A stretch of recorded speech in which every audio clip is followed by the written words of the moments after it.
إن الحمد لله نحمده ونستعينه ونستغفره ونعوذ بالله من شرور أنفسنا ومن سيئات أعمالنا من يهده الله فلا مضل له ومن يضلل فلا هادي له وأشهد أن لا إله إلا الله وحده لا شريك له وأشهد أن محمدا عبده ورسوله أما بعد فإن خير الحديث كتاب الله وخير الهدي هدي محمد صلى الله عليه وسلم وشر الأمور محدثاتها وكل محدثة بدعة وكل بدعة ضلالة وكل ضلالة في النار. وأعوذ بالله السميع العليم من الشيطان الرجيم من حمزه ونفخه ونفثه. بسم الله الرحمن الرحيم. يا أيها الذين آمنوا اتقوا الله حق تقاته ولا تموتن إلا وأنتم مسلمون. يا أيها الناس اتقوا ربكم الذي خلقكم من نفس واحدة وخلق منها زوجها وبث منهما رجالا كثيرا ونساء واتقوا الله الذي تساءلون به والأرحام إن الله كان عليكم رقيبا. يا أيها الذين آمنوا اتقوا الله وقولوا قولا سديدا يصلح لكم أعمالكم ويغفر لكم ذنوبكم ومن يطع الله ورسوله فقد فاز فوزا عظيما. وقال الله تبارك وتعالى في مقام آخر. بسم الله الرحمن الرحيم. الطلاق مرتان فإمساك بمعروف أو تسريح بإحسان.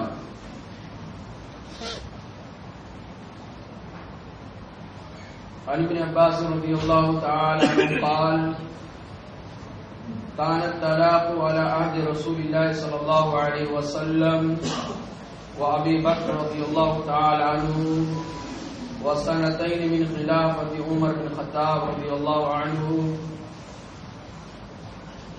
ثلاث طلاق واحدة. رواه مسلم وأبو داود. اللهم صل على محمد وعلى آل محمد كما صليت على إبراهيم وعلى آل إبراهيم إنك حميد مجيد. اللهم بارك على محمد وعلى آل محمد كما باركت على إبراهيم وعلى آل إبراهيم إنك حميد مجيد. اللهم انفعني بما علمتني وعلمني ما ينفعني وزدني علما. میرے محترم بزرگوں، دائرہ احترام اسلامی نوجوان بھائیوں، عزیز بچوں اور پردہ نشین اسلامی ماؤں بہنوں، پچھلے خطبہ جمعہ کے اندر طلاق کا مسنون طریقہ، سنت کے مطابق طلاق کیسی ہوتی ہے، وہ میں نے آج تمام بھائیوں کو سمجھانے کی کوشش کیا تھا کہ نبی صلی اللہ علیہ وسلم کی حدیثوں سے اور قرآن مجید کی آیتوں سے طلاق کا جو طریقہ پتہ چل رہا ہے وہ یہی ہے کہ آدمی کن کن حالتوں میں اور کتنے اسٹیج میں جا کے طلاق دے. ایک چیز جو بتایا تھا اکثر لوگوں کو معلوم نہیں رہی ہوگی کہ بیوی کو الگ کرنے کے لیے 3 طلاق دینا شرط نہیں ہے.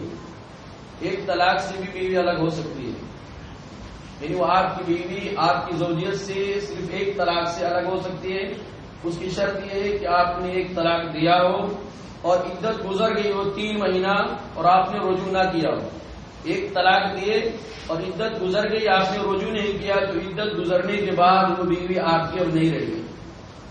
اب آپ بھی آزاد کہیں نکاح کر سکتے ہیں اور آپ کی بیوی بھی کہیں جا کے دوسری جگہ نکاح کر سکتے.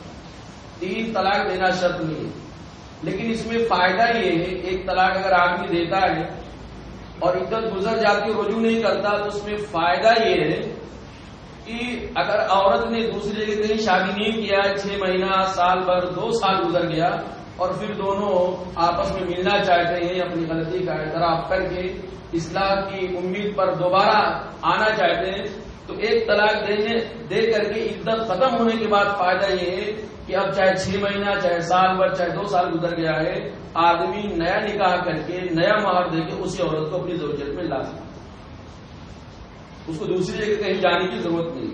لیکن اگر آدمی نے 3 طلاق دے دیا ہے اور 3 طلاق دے دیا ہے تو اب اس کی بیوی ہمیشہ کے لیے اس سے الگ ہو گئی۔ اب اگر پھر اس کو اپنی غلطی کا احساس کر کے اس عورت کو بیوی بنانا ہے تو اب کوئی راستہ اسلام نے نہیں رکھا۔ ایک اتفاقی راستہ نکل سکتا ہے، اتفاقی، طے شدہ نہیں، پہلے سے پلاننگ والا نہیں، اتفاقی حادثہ ایسا ہو جائے کہ آپ کی بیوی کہیں جا کے دوسری جگہ نکاح کر لے، پھر جیسے آپ اور بیوی میں انبن ہوا تھا، کوئی پلاننگ نہیں تھی، بس انبن ہو گیا، نہیں جمی مزاج میں فرق آیا، اب اس دوسرے شوہر نے اس عورت کو طلاق دے دیا اور پھر عدت گزر گئی تو اب دوبارہ اس عورت سے جو پہلے آپ نے شادی کیا تھا اس سے نکاح کر سکتے۔ تو صحیح اور سب سے بہتر طریقہ یہ ہے کہ آدمی ایک ہی طلاق دے، اس میں انسان کو سوچنے سمجھنے کا اللہ تعالیٰ نے بہت موقع دیا۔ یہ تو نبی صلی اللہ علیہ وسلم کی سنت کے مطابق طلاق کا طریقہ تھا۔ حالات جو چل رہے ہیں، میڈیا سے جو لوگ جڑے ہوئے ہیں، نیوز پیپر یا واٹس ایپ وغیرہ دیکھتے ہیں، چینل وغیرہ پہ ان کی نظر ہے، ان کو تو ایسا لگتا ہے اور یقیناً ایسا ہی ہے کہ آج نہ حکومت کے پاس کوئی کام کرنے کے لیے ہاتھ میں کام ہے اور نہ میڈیا والوں کے پاس کچھ کام ہے، صرف ایک کام ہے طلاق یا مسلم پرسن لا، اور اس پورا میڈیا، پوری حکومت ایڑی چوٹی کا زور لگا کے اس کے پیچھے پڑی ہوئی ہے۔ غلطی کہیں نہ کہیں ہم سے ہوئی ہے۔ ایک مرتبہ میں نے اور کہا تھا کہ اس سے پہلے بھی ہم نے کہیں غلطی کیا تھا، اس کا خمیازہ آج بھی بھگت رہے ہیں، اور آج بھی مسلمان افسوس یہ غلطی کر دیں۔ ہم ان کو تو اللہ تعالیٰ سے ہدایت کی دعا کریں گے ان کے لیے کہ حالات اتنا پیچیدہ بنتا جا رہا ہے، اس کے باوجود مسلمان ہوش کا ناخن لینے کے لیے تیار نہیں۔ مسلکی اختلافات، زبردست اختلافات، وہ چینل اور میڈیا پہ بیٹھ کر کے آدمی دوسروں کے خلاف بولنے کی اپنی عادت کو چھوڑا نہیں۔ اس سے بڑا جھوٹ، اس سے بڑا ناقبت اندیشی، دور یعنی انجام کو نہ سمجھنا، اس سے بڑا اور کیا ہو سکتا ہے کہ ایسے پرفتن دور میں جب سارا میٹر بچے کو معلوم پڑ گیا ہے، تب بھی اگر کوئی عالم یہ کہے کہ جو مسلم پرسن لا میں آج تبدیلی کی، مسلم پرسن لا میں ترمیم کی جو کوشش کی جا رہی ہے، اس کے پیچھے ان لوگوں کا ہاتھ اللہ ہدایت دے ان لوگوں کو، کہتے ہیں مسلم پرسن لا میں ترمیم کی بنیادی وجہ یہ ٹھہری ہے کہ کچھ لوگ ایسے ہیں جو 3 طلاق کو 3 نہیں مانتے، 1 مانتے۔ یعنی اگر سارے لوگ 3 طلاق کو 3 مان لیں تو پھر مسلم پرسن لا میں تبدیلی کے لیے کوئی بھی سوال نہیں کھڑا کر سکتا۔ یہ بالکل الٹا ہے۔ حالات پہ نظر رکھنے والے بالکل اچھی طرح جانتے ہیں کس عورت نے سپریم کورٹ میں کیس دائر کیا، کیا اس کے شوہر نے اس کو ایک مجلس میں 3 طلاق دیا تھا اور وہ عورت 3 کو 1 ماننے والی تھی یا 3 کو 3 ماننے والی تھی؟ کئی کیسز سپریم کورٹ میں یا کمشنر کے پاس گئے، لا کمشنر کے پاس، کہ یہ عورتوں کے اوپر ظلم ہو رہا ہے، یکا دکا گئے ہیں واقعات مسلمان عورتوں کی طرف سے، لیکن وہ مسلمان یقیناً مظلومہ عورتیں ہیں جن کو یک بارگی طلاق دے کر جدا کر دیا گیا ہے، ان کے اوپر ظلم کیا گیا ہے، ان کے اوپر ناانصافی کی گئی۔ اگر کوئی عورت کسی عورت کو اس کا ہسبینڈ 3 طلاق دے دے اور اس کو 1 مان لیا جائے تو اس کو سپریم کورٹ کا دروازہ کھٹکھٹانے کی ضرورت ہی نہیں پڑے گی، اس کے لیے تو راستہ کھلا ہوا تھا۔ یہ بالکل الٹا ہے۔ آج جو ترمیم کی بات کی جا رہی ہے، تبدیلی کی بات کی جا رہی ہے، وہ دراصل اس کی بنیادی وجہ یہ ہے کہ 3 کو 3 مانا جا رہا ہے، 3 کو 3 مانا جا رہا ہے۔ غصے میں آدمی نے اپنی بیوی کو طلاق دیا اور اس کے بعد پچھتایا تو پچھتانے کے بعد پتہ چلا ہاتھ سے چڑیا اڑ گئی، اب کیا کر سکتا ہے؟ تو اب عورت کو لگتا ہے یہ میرے اوپر ظلم ہوا، شوہر کو بھی لگتا ہے میرے اوپر ظلم ہوا، تو اب اس طرح دروازہ کھٹکھٹایا جاتا ہے۔ تو یہ ناقبت کی اندیشی میرے بھائی، ہمارے بہت سارے لوگ، دیکھیں میں دلائل پہ بحث نہیں کرتا، آج دلائل پہ چلے آ رہے بہت پہلے سے، لیکن میں 1973 4 نومبر 1973 میں حیدرآباد احمد آباد گجرات کے احمد آباد میں ایک بہت بڑا اجتماع ہوا تھا، اور ان دنوں میں یعنی اس دور کے 1973 کے جو روداد ہیں اس کانفرنس کے یا اس اجلاس کے روداد کو دیکھ کر کے پتہ یہ چلتا ہے جو حالات آج لوگوں نے پیدا کیا ہے وہی حالات اس وقت بھی پیدا کیے گئے تھے 1973۔ تو ایک محمد محبوب الرحمان ایڈوکیٹ تھے، انہوں نے بڑے بڑے علماء بغیر کسی مسلک کی رعایت کی ہوئی سارے علماء کرام جو ہر مسلک کے تھے، بڑے بڑے علماء کرام نے انہوں نے خطوط لکھا تھا، اور یہ کانفرنس اور اجتماع کرانے والے وہی تھے، محمد محبوب الرحمان یعنی دانا والا، اس طرح کچھ ان کا لقب تھا، یہ یعنی احمد آباد کا بات۔ اور انہوں نے ہر عالم کو یہ کہا تھا تم گھر سے مقالہ لکھ کر لانا، اور وہ مقالہ سارے سامعین کے سامنے بیٹھ کر کے پڑھا جائے گا اور سنا جائے گا۔ اس میں دیوبندی بھائی بھی تھے، اور اسی طرح سے مکتبے بریلیت کے بھی ہم بہت سارے علماء تھے، بہت سارے لوگوں نے بڑی جچی تلی بات کیا تھا، لیکن وہ جو ایڈوکیٹ تھے انہوں نے کانفرنس کے لیے مقالہ لکھنے سے پہلے ایک لیٹر ہر مقالہ نگار کے پاس بھیجا تھا، جن لوگوں کے ذمہ تھا مقالہ لکھ کر لانے کے لیے ان کے پاس ایک لیٹر لکھا تھا، اور اس لیٹر میں بہت سارے ریکویسٹ کی گئی، بہت ساری گزارشات کی گئی کہ آج موجودہ حالات کیا ہیں، ان حالات کو غور سے آپ دیکھ کر کے آپ مقالہ لکھیے گا، اور مقالہ دلیل سے پر ہونا چاہیے۔ بہت سارے لوگوں نے دلیلیں دیا اور بہت سارے لوگوں نے مقالہ پیش کیا، انہی میں سے ایک نام آتا ہے محفوظ الرحمان فاضل دیوبند، محفوظ الرحمان قاسمی فاضل دیوبند رحمہ اللہ۔ یہ دیوبندی خیال کے تھے اور بریلی خیال کے بھی لوگوں نے لکھا تھا، ہمارے پاس وہ سب الحمدللہ ریکارڈ موجود ہے، بہت پرانی دستاویز ہے، اللہ نے کیسے ہاتھ لگا دیا اللہ ہی جانے۔ محفوظ الرحمان قاسمی فاضل دیوبند نے بڑا ہی معتبر اور جچا پڑا انہوں نے مقالہ پیش کیا تھا، اور اس مقالے کو آسانی سے سمجھانے کے لیے انہوں نے 4 نقاط میں ڈیوائڈ کیا تھا، مقالہ آسانی سے سمجھ میں آ جائے۔ انہوں نے کہا تھا کہ اس دور میں طلاق کے مسئلے کو سمجھنے کے لیے سوچنے کے لیے 4 بنیادی وجہ، 4 بنیادی، ان 4 نقاط پر ہم کو اور آپ کو سوچنا چاہیے۔ سب سے پہلے انہوں نے یہ کہا تھا بڑے اختصار کے ساتھ کہ ہم کو یہ غور کرنا چاہیے کہ ایک مجلس کی 3 طلاق، ایک مجلس کی 3 طلاق کیا یہ کوئی نئی چیز ہے، یا دور نبوت میں بھی اس کا ثبوت ملتا ہے، دور فاروقی میں ملتا ہے کہ نہیں ملتا ہے، دور صحابہ ملتا ہے کہ نہیں ملتا ہے، سلف کے زمانے میں یہ رواج تھا کہ نہیں، یہ خیال تھا کہ نہیں، 3 طلاق ایک مجلس کی ایک مانی جائے گی، یہ کوئی نئی چیز تو نہیں ہے۔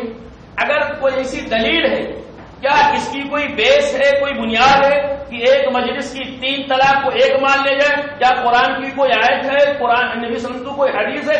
اگر بنیاد ہو تو ٹھیک ہے، اگر بنیاد نہیں بھی ہے تو کم سے کم اگر اختلاف کی گنجائش ہے، بحثوں مباحثہ کرنے کی گنجائش ہے، تو ہم کو سوچنا چاہیے اس وقت ہم کو ہمارے لیے کون سی صورت زیادہ بہتر ہے۔ نمبر 1، کیا یہ نئی چیز تو نہیں ہے؟ ایک مجلس کی 3 طلاق ایک ماننا یہ کوئی نئی چیز تو نہیں، اس پر غور کرنا چاہیے۔ نمبر 2، یہ غور کرنا چاہیے کہ کیا فقہ حنفی میں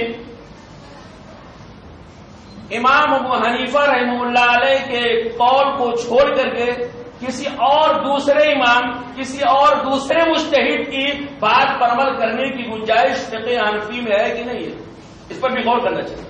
حالات بالکل سیم لگتے ہیں کہ کیا فقہ حنفی میں امام ابو حنیفہ رحمہ اللہ علیہ کی بات کو کہیں چھوڑ کر کے دوسرے امام کی بات کو ماننا، دوسرے مجتہد کی بات پر عمل کر لینا، اس کی فقہ حنفی اجازت دیتا کہ نہیں دیتا ہے، یہ نقطہ بھی قابل غور ہے اور اس پر بھی سوچنا چاہیے۔ اسی طرح انہوں نے تیسرا نقاط یہ پیش کیا تھا، 3 طلاق ایک ساتھ دینا کیا یہ پسندیدہ ہے یا ناپسندیدہ ہے؟ 3 طلاق دینے سے اللہ خوش ہوتا ہے، رسول خوش ہوتے ہیں یا نہ خوش ہوتے ہیں، اس لیے اس پر بھی غور کرنا چاہیے۔ اور چوتھا نقاط یہ تھا، دلائل کچھ بھی ہیں لیکن موجودہ جو ہمارا معاشرتی نظام ہے جو حالات پیدا اس وقت کیے گئے ہیں، ان حالات میں ان نزاکتوں کو سمجھ کر کے کون سی صورت اپنے معاشرے میں لاگو کرنا زیادہ مناسب ہے. یہ بہت پیارا انہوں نے جزا تلا اختصار کے ساتھ ہی صحیح انہوں نے پیش کیا تھا. اور سب سے پہلا نقطہ یہ تھا کہ کیا ایک مجلس کی 3 طلاق ایک ہے، یہ نیا تو نہیں ہے، کیا یہ پرانا ہے یا نیا ہے، یہ اس پہ ڈسکس کرنا چاہیے. انہوں نے دلیل دینا شروع کیا اور کہا نہیں بھائی یہ بہت پرانی چیز ہے. ایک مجلس میں 3 طلاق دینا اور اس کو 1 ماہ لینا یہ کوئی نیا نہیں ہے، یہ بہت پرانا ہے. نبی صلی اللہ علیہ وسلم کے زمانے میں تھا، ابو بکر رضی اللہ عنہ کے زمانے میں تھا، اور قرآن مجید کے اندر ثابت ہے. قرآن مجید کیا ہے کہ انہوں نے پیش کیا الطلاق مرتان، طلاق 2 مرتبہ. الطلاق مرتان، طلاق 2 مرتبہ ہے. دوسری مرتبہ طلاق دینے کے بعد فَإِمْسَاكٌ بِمَعْرُوفٍ أَوْ تَسْرِيحٌ بِإِحْسَانٍ، دوسری مرتبہ طلاق دینے کے بعد، دوسری مرتبہ کون سی طلاق ہوگی؟ تیسری 2 طلاق دینے کے بعد یا تو بھلائی کے ساتھ روک لو، اپنی بیوی اس کو اپنی بیوی بنا لو، رجوع کر لو، یا اس کو احسان کے ساتھ چھوڑ دو، ادھر ادھر جانے دو، یا اس کو تیسرا طلاق دے دو. یہ الطلاق مرتان کی انہوں نے دلیل دیا. یہاں پہ میں الگ سے امام ابن تیمیہ رحمہ اللہ علیہ کی بات کو نقل کریں. الطلاق مرتان کا مفہوم ابن تیمیہ رحمہ اللہ نے کیسے سمجھایا ہے؟ لوگ کہتے ہیں یہ لوگ عقل میں بات نہیں آتی ہے، 3 ایک کیسے ہو سکتا؟ 3 یہ تو 1 ہے، یہ تو پھر کس کا عقیدہ ہو گیا؟ وہ بڑی تھیوری لگا دیتے ہیں کرسچن کا، بولے 3 مل کے 1 مل کے 3، یہ کیسا؟ یہ تھیوری سمجھ میں نہیں آتا. تو یہ اہل حدیث کہتے ہیں ایک مجلس کی 3 طلاق 1 ایسا ہوتا ہے. بھائی 3 ہے تو 1 کیسا ہوگا؟ سمجھ میں آ رہا؟ میں ان سے پوچھوں اگر کوئی آدمی ایک مجلس میں 1000 طلاق دے تو کتنا 1000 ہوگی؟ تو بولیں گے نہیں 3 ہی ہوگی. کتنی ہوگی؟ اگر 1000 طلاق کوئی آدمی طلاق رٹتا ہے 1000 بار تو بولو ان سے کتنا؟ بولے 3. بھائی 1000 3 کیسے ہو گیا؟ تو ان کو سمجھ میں آئے بھائی 3 سے زیادہ کی گنجائش نہیں ہے. تو ہم کہتے ہیں بھائی 3 اگر 1000 3 ہو سکتا ہے تو 3 1 کیوں نہیں ہو سکتا؟ جیسے 1000 بولنے کی گنجائش، 3 سے زیادہ بولنے کی گنجائش نہیں ہے، اس کا اعتبار نہیں ہوتا. ایسے ایک مجلس میں 3 بولنے سے 1 سے زیادہ کا اعتبار نہیں ہوتا. یہ میں نے تیمیہ رحمہ اللہ کیسے سمجھایا؟ لوگ مثالیں دیتے ہیں.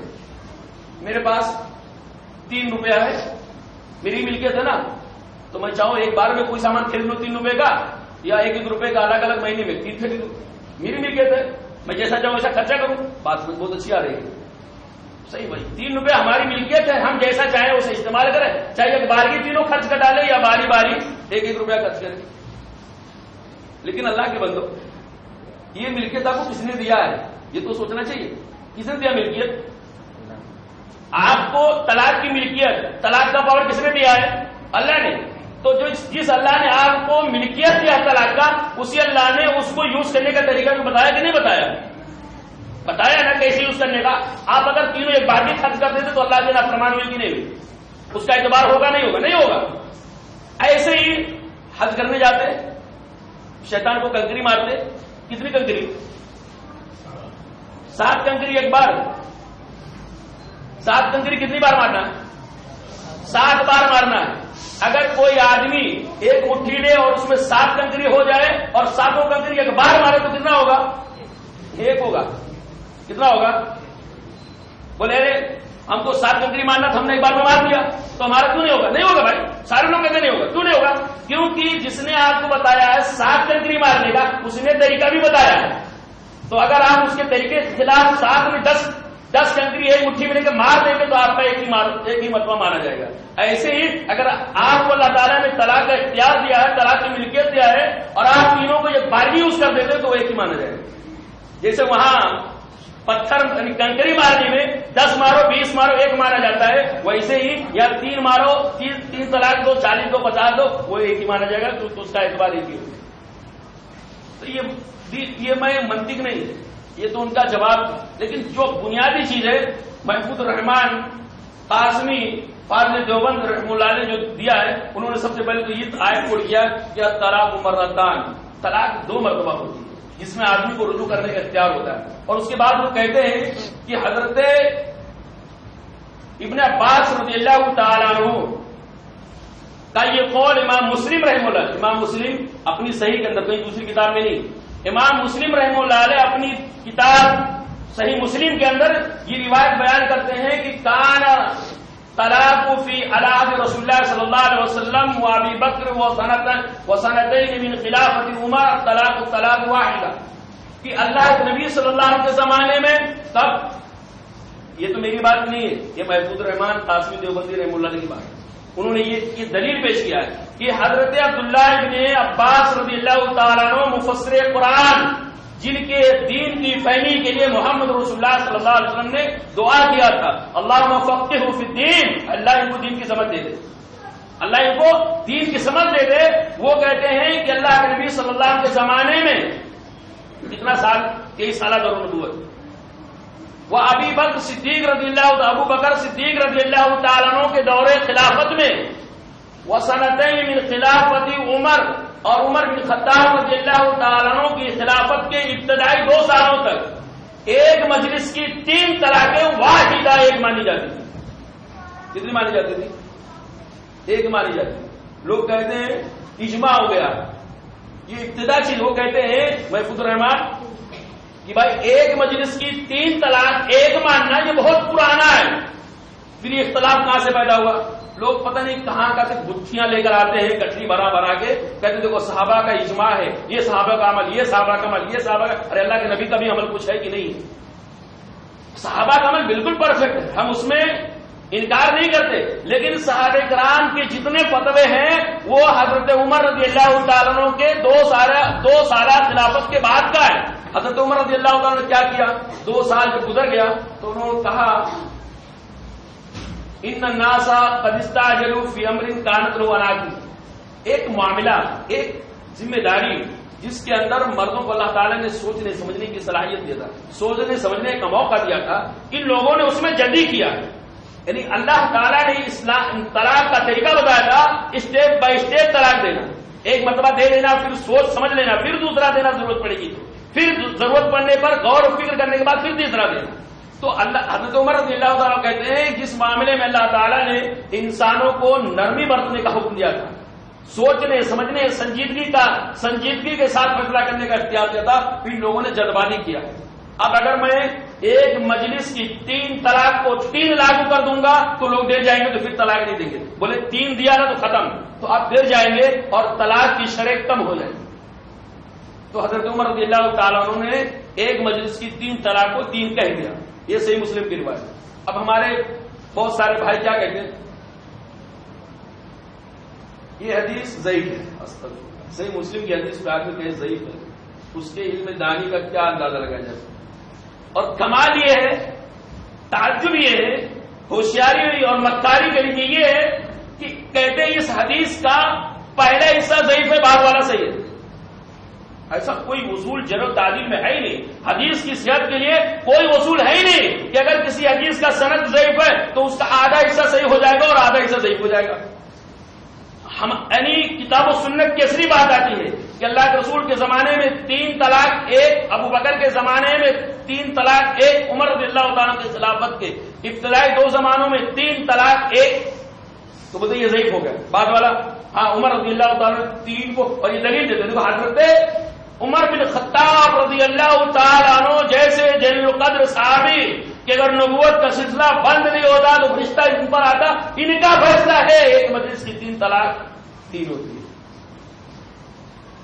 یہ ٹھیک ہے، لوگ کہتے ہیں حضرت عمر کو نہیں مانتے، کیا کہتے ہیں؟ یہ دلیل پیش کرتے ہیں، حضرت عمر رضی اللہ عنہ کو نہیں مانتے۔ اللہ کے بندو ذرا گریبان بٹن کھول کر کے ذرا آنکھوں کہیں کچڑا تو نہیں، گندگی۔ اگر ہم اس ابو بکر اور حضرت عمر رضی اللہ تعالیٰ کے اس فیصلے کو نہیں مانتے ہیں، حاکم وقت کے لیے اختیار ہے، ہم اس کو مانتے، انکار نہیں کرتے، لیکن اگر اس وجہ سے کہ ہم ابو بکر حضرت عمر رضی اللہ تعالیٰ کے 3 طلاق کو 3 قرار دینے کو آج 1 مانتے ہیں، اس کی وجہ سے اگر ہم حضرت عمر رضی اللہ تعالیٰ کو گستاخ ہوئے، عمر رضی اللہ تعالیٰ کو نہیں مانتے، تو میں نہیں کہہ سکتا آپ ابو بکر کو نہیں مانتے، میں نہیں کہہ سکتا آپ حضرت محمد رسول اللہ کو نہیں مانتے، کہہ سکتا کہ نہیں کہہ سکتا؟ کھلا ہے میرے بھائی۔ بہرحال یہ عرض کرنے کا مطلب کہ محفوظ الرحمان قاسمی ندوی رحمانی فاضل دیوبند رحمہ اللہ نے کہا ہے کہ اور کمال کی چیز یہ ہے در مختار جو فقہ حنفی کی بڑی معتبر کتاب ہے، اس کے اندر عبارت لکھا ہوا ہے جلد نمبر 2 پیج نمبر 103 پہ، قالت تحتاوی انه كان في الصدر الاول اذا وصل الثلاث جملة، کہ ابتدائی زمانے میں اگر کوئی آدمی ایک بار بھی 3 طلاق دیتا تھا لم يحكم بوقوع الا واحدہ، تو پرانے زمانے میں کہ ایک مجلس کی 3 طلاق کو فیصلہ نہیں سنایا جاتا مگر ایک طلاق ہونے کا، یعنی ایک طلاق ہونے کا حکم دیا جاتا. ثم حکم بوقوع ثلاث سیاستاً لکثرته بین الناس، پھر عمر رضی اللہ تعالیٰ کی دور سیاست میں، سیاست مطلب وہ گندی سیاست نہیں، سیاست مطلب لوگوں کے معاملات کو سنبھالنا، لوگوں کی ذمہ داریوں کو سمجھنا. حضرت عمر رضی اللہ تعالیٰ نے اپنے زمانے میں جب دیکھا کہ لوگ کثرت کے ساتھ طلاق دے رہے ہیں، ایک بار بھی 3 طلاق، تو اگر میں سزا کے طور پہ، پنشمنٹ کے طور پہ، تعزیری سزا کے طور پہ، تعزیری کارروائی کے طور پہ اگر میں ان کے اوپر ایکشن لیا تو شاید کہ وہ طلاق دینے سے بچ جائیں گے اور وہ کھلواڑ نہیں بن جائے گا. ایک عبادت ہے، ایک سنت ہے، سنت کو یہ لوگ مذاق اڑا رہے ہیں. سنت یہ ہے کہ طلاق کیسے دیا جائے. ابن قیم رحمہ اللہ نے بڑی پیاری بات کہا، اور جو لوگ کہتے ہیں ابو بکر ہم حضرت عمر کو نہیں مانتے وہ کان کھول کے سنیں. حضرت عمر رضی اللہ تعالیٰ عنہ کی نیت اس فیصلے میں بھی نیت خیر کی نیت ہے. خیر کی نیت کیا ہے؟ عمر رضی اللہ تعالیٰ نے دیکھا کہ لوگ اب سنت کے خلاف طلاق دے رہے ہیں، اگر میں 3 طلاق ایک بار بھی نافذ کر دیا تو لوگ سنت کی طرف واپس آ جائیں گے اور پھر سوچ سمجھ کے اسٹیپ بائی اسٹیپ طلاق دینا. تو سنت مٹ رہی تھی. سنت کیا تھی؟ اسٹیپ بائی اسٹیپ طلاق دینا، اور لوگ ایک بار بھی طلاق دے رہے تھے. تو عمر رضی اللہ تعالیٰ عنہ لوگوں کو نبی صلی اللہ علیہ وسلم کی سنتوں پر عمل کرنے کے لیے یہ قدم اٹھایا تھا، اور یہ خلیفہ کے لیے، امام کے لیے، بادشاہ کے لیے یہ جائز ہے کہ اس طرح کا قدم اٹھا سکتا ہے. مثال کے طور پر جس شرابی کو کوڑے مارا، کسی نے 100 مارا، کسی کو 80 مارا، کسی نے کچھ بھی مارا.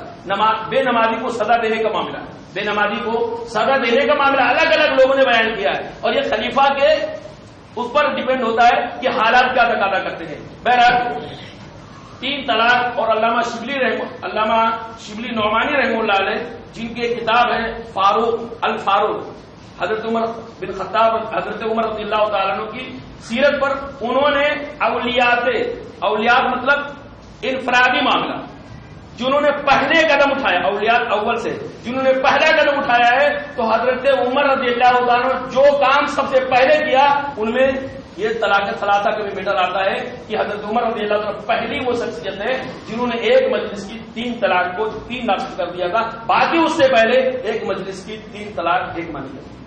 اور بعض علماء کرام جسے ابن قیم رحمہ اللہ وغیرہ کہتے ہیں کہ حضرت عمر رضی اللہ عنہ بعد میں اس سے رجوع بھی کر گیا، اس فیصلے سے رجوع بھی کر لیا تھا. بہرحال یہ پہلا نقطہ تھا کہ ایک مجلس کی 3 طلاق ایک ماننا یہ کوئی نئی بات نہیں، بلکہ نبی صلی اللہ علیہ وسلم کے زمانے سے، ابو بکر رضی اللہ عنہ کے زمانے سے اس پر عمل ہو رہا ہے. نمبر 2، 3 طلاقیں ایک ساتھ دینا پسندیدہ ہے یا ناپسندیدہ ہے؟ تو محفوظ الرحمان کہتے ہیں یہ روایت ضعیف ہے جنہوں نے پیش کیا ہے، لیکن ان کے حوالے سے میں پیش کر رہا ہوں. ابو داؤد کی روایت اس پر کلام ہے. وہ کہتے ہیں ایک مرتبہ ایک صحابی نے اللہ کے رسول صلی اللہ علیہ وسلم کے زمانے میں ایک مجلس میں 3 طلاق دی. اللہ کے رسول صلی اللہ علیہ وسلم کے پاس صلح صفائی کے لیے آئے. اللہ کے رسول کوئی راستہ نکالیے، تو اللہ کے رسول صلی اللہ علیہ وسلم نے ان سے پوچھا تم نے طلاق کیسے دیا؟ تو انہوں نے کہا ایک بار میں نے 3 طلاق دی. تو اللہ کے رسول صلی اللہ علیہ وسلم بیان فرماتے ہیں ایلعبو بکتاب اللہ وانا بین اظہرک، یہ بات صحیح ہے، لیکن محفوظ الرحمان اپنے مقالے کا ذکر کہ کیا میں تمہارے درمیان موجود ہوں، اس کے باوجود تم لوگ کتاب اللہ کے ساتھ مذاق کر رہے ہو، کھلواڑ کر رہے ہو. کتاب اللہ کے اندر طلاق دینے کا طریقہ کیا ہے؟ ایک بار کی 3 طلاق نہیں دینے ہیں، اور تم لوگ ایک بار کی 3 طلاق دے کر تم کتاب اللہ کی مخالفت کرتے ہو، کتاب اللہ کے ساتھ کھلواڑ کرتے ہو. یعنی اللہ کے رسول صلی اللہ علیہ وسلم اس طلاق سے ناراض ہوئے، غصہ ہوئے. یہ اللہ رب العالمین کو، اللہ کے رسول صلی اللہ علیہ وسلم کو پسندیدہ نہیں ہے کہ ایک بار کی 3 طلاق دیا جائے، اور اس کو سارے لوگ مانتے ہیں، سارے بغیر کسی اختلاف کے، سارے دیوبندی بھائی، بریلی بھائی بھی، اہل حدیث اور سارے لوگ اس بات کو مانتے ہیں کہ ایک بار کی 3 طلاق دینا یہ سنت کے خلاف ہے. سب اس کو طلاق بدعی کہتے ہیں، سب، کوئی اختلاف نہیں، طلاق بدعی. تو بہرحال یہ جب ناپسندیدہ ہے تو ایسے حالات کیوں نہ پیدا کیے جائے کہ لوگ طلاق بدعی کو چھوڑ کر کے سنت کے مطابق طلاق دینے شروع کر دیں. اور تیسرا پوائنٹ ان کا یہ تھا کہ کیا فقہ حنفی میں امام ابو حنیفہ رحمہ اللہ علیہ کی بات کو حالات کے تناظر سے، یعنی کبھی کبھی حالات کے پس منظر امام ابو حنیفہ رحمہ اللہ علیہ کی بات کو چھوڑ کر دوسرے امام کی بات کو مانا جا سکتا کہ نہیں مانا جا سکتا؟ تو وہ بڑی ہی پیاری بات بولتے ہیں اس تعلق سے، کہتے ہیں فقہ حنفی میں حالات اور زمانے کی جتنی رعایت کی گئی ہے اتنی رعایت کسی اور مسلک کے اندر، کسی اور فقہ کے اندر نہیں، یعنی حالات جیسا ہو ویسا پردہ مار دو۔ یہ کہتے ہیں ہمارے فقہ کی بہت فخر کی چیز ہے کہ حالات جیسا بھی ہو الٹ مار دو، جیسا حالات جدھر ہوا چلے ادھر جا سکتے ہیں۔ یہ ہمارے فقہ کے اندر بہت رعایت کی گئی ہے، اور عقائد میں تو ہم امام حنیفہ کو مانتے ہی نہیں۔ وہ خود کہتے ہیں کہ بہت سارے مسائل میں ہم امام ابو حنیفہ کو نہیں مانتے، ان کو چھوڑ کر کے امام ابو حنیفہ رحمہ اللہ علیہ کے شاگرد محمد کو مانتے، ظفر کو مانتے، یا دوسرے ائمہ اور مجتہدین کو مانتے، اور عقیدے میں تو ٹوٹل ان کی نہیں مانتے، دوسرے کی مانتے، امام اشعری کی مانتے۔ تو جب دوسرے مسلک میں، دوسرے معاملات میں امام ابو حنیفہ کی بات کو چھوڑی جا سکتی ہے تو طلاق کے معاملے میں کیوں نہیں چھوڑی جا سکتی؟ طلاق کے معاملے میں بھی چھوڑ جائے۔ اور چوتھا نقطہ یہ تھا، بڑے اختصار کے ساتھ انہوں نے کہا تھا ہمارا معاشرہ کس بات کا تقاضا کرتا ہے، اس پر غور کرنے کی ضرورت ہے۔ ہمارا معاشرہ کس بات کا تقاضا کرتا ہے؟ آیا آج جو حالات ہیں ان حالات میں ایک مجلس کی 3 طلاق کو 3 ماننے کا تقاضا ہو رہا زمانے میں، یا ایک مجلس کی 3 طلاق کو 1 ماننے کا تقاضا کر رہا؟ کس بات کا تقاضا کر رہا ہے؟ کیا چاہتا ہے معاشرہ؟ کیا چاہتا ہے؟ حالات کیا، لوگوں نے کیسی حالات پیدا کیا؟ حالات اس بات کا تقاضا کرتا ہے کہ 1 مجلس کی 3 طلاق کو نہیں ہنگامہ ہوگا، نہ کوئی سپریم کورٹ جائے گا، نہ لا کمیشن کے پاس کوئی آئے گا، نہ کہیں بھاگ کے جائے گا۔ 3 طلاق 1 مجلس کی 1 مانی جائے تو آدمی سوچے کہ کوئی بات نہیں، ایک غلطی ہوئی، بھاری غلطی ہوئی، اب آئندہ اس کی اصلاح کر دیں گے۔ تو حالات کا تقاضا یہی کرتا ہے کہ 1 مجلس کی 3 طلاق کو 3 مانا جائے، یعنی 1 مانا جائے۔ 3 جمعے کے خطبے سے میں جو آپ کے سامنے کر رہا تھا اس کا خلاصہ میں 5 منٹ کے اندر بتاتا ہوں۔ دیکھیے، اگر میاں بیوی میں نہیں جمتی ہے تو جدائی کا کیا طریقہ ہے؟ 3 طریقے۔ ایک تو یہ شوہر ایک دم نکما ہے، نالائق ہے، شرابی ہے، کبابی ہے، مارنے دھاڑنے والا ہے، ذمہ داری ادا کرنے والا نہیں، حقوق کو جاننے والا نہیں، پھر بھی اس عورت یعنی اس ہسبینڈ سے جدائی کا، یا اس بیوی سے جو بدچلن ہے، بد زبان ہے، بہت زیادہ نکمی ہے، غلط راہ اختیار کر کے بیٹھی ہے، اس بیوی سے جدائی کا کوئی طریقہ نہیں، یعنی طلاق کا کوئی تصور نہیں۔ ایک معاشرے میں یہ پایا جا رہا ہے، سماج سوسائٹی میں ایک طریقہ یہ پایا جا رہا ہے، ایک مرتبہ وواہ ہو گیا، نکاح ہو گیا تو ہمیشہ کے لیے تم کو رہنا ہے، شوہر کیسا بھی ہو، مارنے کاٹنے والا ہو، بیوی کیسی بھی ہو، الٹی دماغ کی ہو، الٹی کھوپڑی کی ہو، کچھ بھی کام دھام نہ کرنے والے ہو، غلط بد زبان ہو، دنیا بھر کے اندر اس کے اندر عیب ہے، پھر بھی تم کو ایک ساتھ رہنا، کوئی طریقہ جدائی کا نہیں۔ اگر ہسبینڈ مر گیا تو بھی جدائی کا کوئی طریقہ نہیں۔ ہسبینڈ کے ساتھ آج بھی کتابوں کے اندر ہے، لوگ عمل نہ کریں مسلمانوں کی وجہ سے تو الگ بات ہے، اسلام کا احسان ماننا چاہیے، آج بھی کتابوں کے اندر ہے کہ ستی ہو جانا چاہیے۔ اور ایک تو طریقہ اب کیا ہوگا، انسان ہے، بیوی سے نہیں جم رہا، مجھ سے نہیں جم رہا ہے، اور ایک دم چہرہ دیکھنے کا وارہ نہیں اور بھاگنے کا کوئی طریقہ بھی نہیں، ایک 100 یعنی 20 سال 30 سال تک ہسبینڈ بیوی کو پوچھتا بھی نہیں، شروع میں کہتا میری بیوی نہیں ہے اور بعد میں کہتا میری بیوی ہے، لیکن آج بھی بیوی سے دور ہے، سال میں ہو گیا ملاقات نہیں ہوئی، پھر بھی وہ دوسری جگہ نکاح نہیں کر سکتا۔ طریقہ یہ زہر کھا کے مر جائے، یہ زیادہ بہتر ہے، یہ دونوں کے اوپر ظلم ہے۔ کیا یہ نہ جینے میں مزہ، نہ مرنے میں مزہ، گھٹ گھٹ کر جیے، گھٹ گھٹ کر مرے، نہ جینے میں مزہ نہ مرنے میں مزہ، آدمی جائے گا، یہ دونوں کے اوپر ظلم ہے، شوہر کے اوپر بھی اور بیوی کے اوپر بھی ظلم ہے کہ اتنے کشٹ میں مرحلے آ جائے کہ زندگی کا چہرہ شکر غارت ہو جائے، پھر بھی جدائی کا تو کوئی طریقہ نہیں۔ ایک طریقہ تو یہ سماج میں جو پایا جا رہا ہے، دوسرا طریقہ یہ ہے جدائی ایک کھیل بنا لیا جائے، ایک تماشا بنا لیا جائے، آئے آدمی آپے سے باہر آنند فانند طلاق طلاق طلاق دے کے اتنا مضبوط رشتہ پلک چھپکتے ہی ٹوٹ جائے۔ یعنی ایک آدمی کو جو اپنی پوری زندگی پوری لائف اتنا احتیاط کے ساتھ گزارتا تھا، حالات نے کچھ اس کے اوپر ٹیمپریچر کیا، اس کے اوپر پریشر کیا، اور وہ آدمی ذہنی طور سے غصے میں آ گیا اور آنن فان اپنی بیوی کو 3 طلاق دے دیا. طلاق دینے کے بعد پچھتانے لگا. اب یہ ظلم ہے, یہ اب مردوں کے اوپر ظلم ہے کہ آدمی نے غصے میں آ کر اپنی بیوی کو طلاق دیا.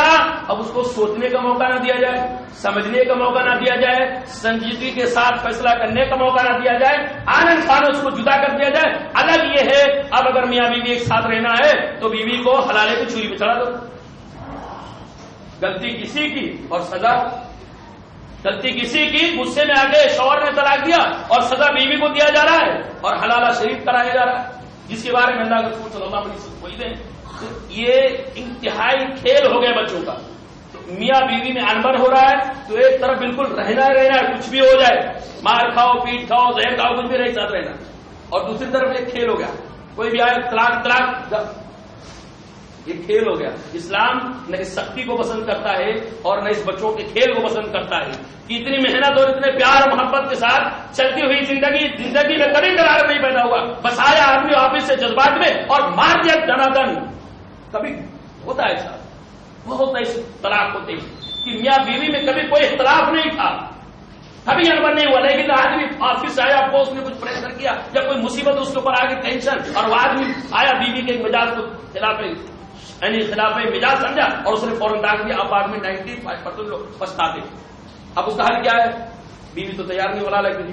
تو ایک طریقہ یہ ہے, اور تیسرا طریقہ یہ ہے کہ بھائی جب حالات اس قدر نازک ہو جائیں کہ گھٹ گھٹ کر جینا پڑے یا گھٹ گھٹ کر مرنا پڑے, تو ایک طریقہ یہ ہے کہ بھائی نہ تم گھٹ گھٹ کر جیو نہ تم گھٹ گھٹ کر مرو, تم بھی چین سے رہو, تم بھی سکون سے رہو.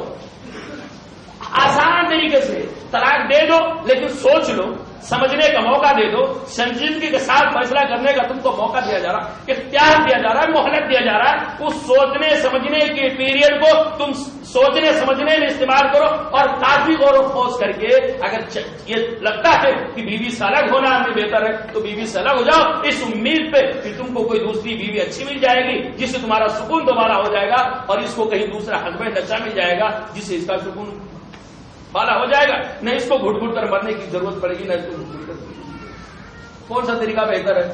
میں آپ کے حوالے کرتا ہوں. کون سا طریقہ؟ 3 طریقہ.